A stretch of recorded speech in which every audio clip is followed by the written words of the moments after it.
Assalamualaikum warahmatullahi wabarakatuh. Nama saya Aisyuli Rasifa, saya dari kelas 11 MIA 5, berasal dari SMA Negeri 6 Binjai.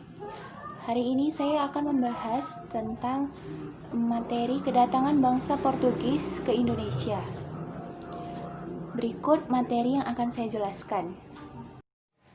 Jadi materi ini saya ambil dari sebuah artikel bernama Info BMR.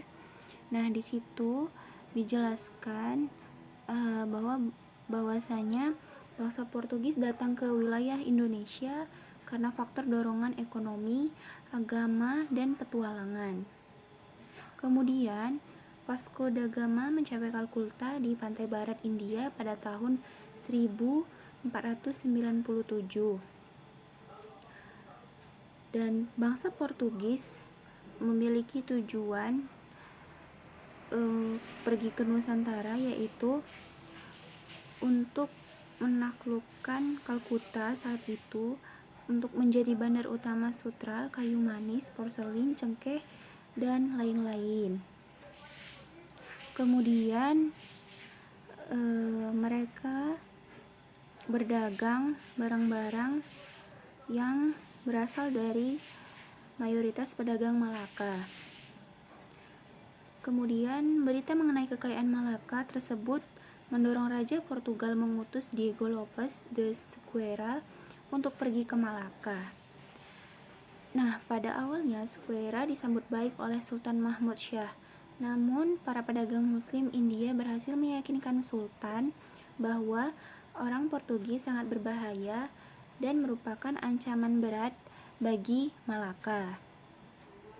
Kemudian Sultan Malaka berbalik menyerang Sequeira dan mengusir kapal Portugis dari perairan Malaka. Serangan Malaka terhadap Sequeira dan anak buahnya memicu kemarahan orang Portugis.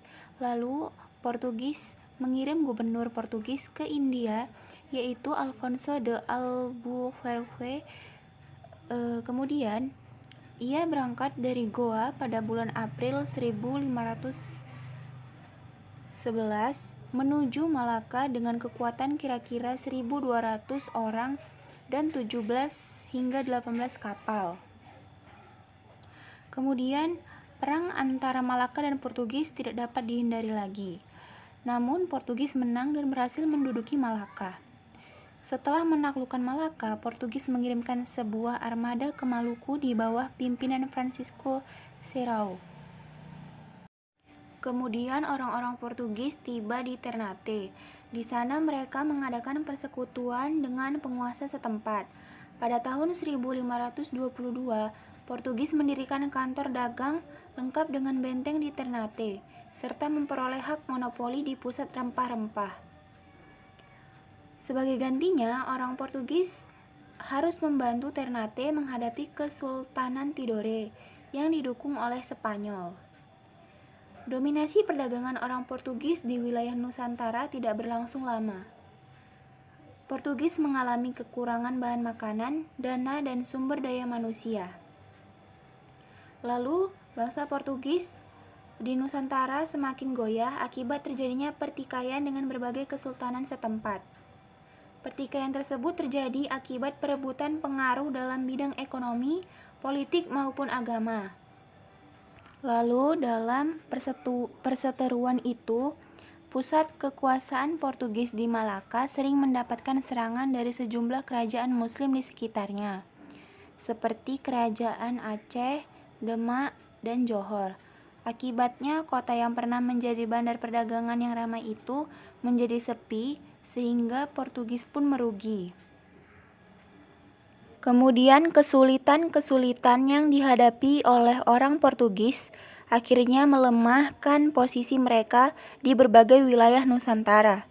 Menjelang akhir abad ke-16, kedudukan Portugis di Nusantara semakin memburuk akibat munculnya berbagai perlawanan dari para penguasa pribumi, sehingga kepentingan dagangnya di Maluku dan sekitarnya semakin merosot.